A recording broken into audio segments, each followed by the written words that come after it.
Bond जब first time investor को issue किए जाते हैं उसे पब्लिक ऑफरिंग या फिर आईबीओ यानी इनिशियल बॉन्ड ऑफरिंग बोला जाता है।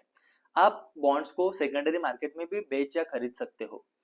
आप अगर इश्योरेंस पे बॉन्ड को खरीदो और मैच्योरिटी तक रुको तो आपको गारंटेड रिटर्न्स मिलते हैं। फॉर एग्जांपल हमारे एग्जांपल में 10% रिटर्न 10 साल तक मिलने वाले हैं, इसलिए बॉन्ड को फिक्स इनकम एवेन्यू भी बोला जाता है।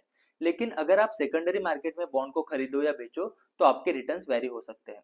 अब ये कैसे काम करता है, हमारे एग्जाम्पल में वापस जाते हैं। अज्यूम करो 100 रुपए वाले बॉन्ड टाटा कंपनी ने 2020 में लॉन्च किए थे।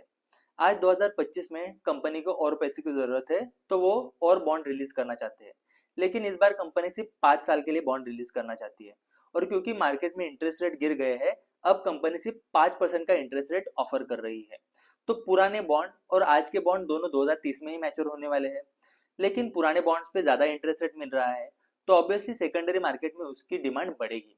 और ये डिमांड इस तरीके से बढ़ेगी कि उन बॉन्ड की प्राइसेस ऑटोमेटिकली 200 रुपए के आसपास पहुंच जाएगी, ताकि 200 रुपए पे 10 रुपया इंटरेस्ट और करंटली 100 रुपए वाले बॉन्ड पे 5 रुपए इंटरेस्ट, यानी दोनों बॉन्ड पे सिमिलर 5% रिटर्न ही आपको मिलेंगे।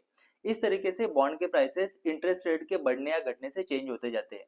जैसे हमने हमारे एग्जाम्पल में देखा, अगर बॉन्ड के इश्यूएंस के बाद मार्केट में इंटरेस्ट रेट घटे तो बॉन्ड की प्राइसेस बढ़ती जाती है। और उसी के उल्टा अगर बॉन्ड के इश्यूएंस के बाद मार्केट में इंटरेस्ट रेट बढ़ने लगे तो बॉन्ड की प्राइसेस कम होती जाती है, क्योंकि बॉन्ड पे ऑलरेडी कम रिटर्न मिल रहे हैं। जब आप बॉन्ड में इन्वेस्टमेंट करते हो तो उसके साथ कौन कौन से रिस्क जुड़े होते हैं। पहली आती है क्रेडिट या फिर डिफॉल्ट रिस्क। इसका मतलब क्या है, अगर जिस कंपनी के बॉन्ड आपने लिए है वो डूब जाती है तो आपका इन्वेस्टमेंट डूब जाएगा और पैसा वापस नहीं मिलेगा। इसे डिफॉल्ट रिस्क बोला जाता है। क्योंकि गवर्नमेंट के डिफॉल्ट करने के चांसेस बहुत कम होते हैं, गवर्नमेंट बॉन्ड को सबसे सेफेस्ट माना जाता है। उसके बाद बड़े कॉर्पोरेट जिनकी बैलेंस शीट बहुत स्ट्रांग है उनके बॉन्ड्स भी कंपेरेटिवली सेफर रहते हैं। सेकंड है लिक्विडिटी रिस्क। लिक्विडिटी रिस्क का मतलब क्या है, बॉन्ड शेयर जितने लिक्विड नहीं होते, मतलब आप उनको तुरंत बेच या खरीद नहीं सकते, क्योंकि मार्केट में उतने बायर या सेलर अवेलेबल नहीं होते। इसलिए अगर आपको तुरंत पैसे की जरूरत है तो बॉन्ड्स में इन्वेस्टमेंट आप लिक्विडेट करना थोड़ा सा मुश्किल हो जाता है। तीसरा होता है इंटरेस्ट रिस्क, जिसके बारे में हमने हमारे एग्जाम्पल में बात की।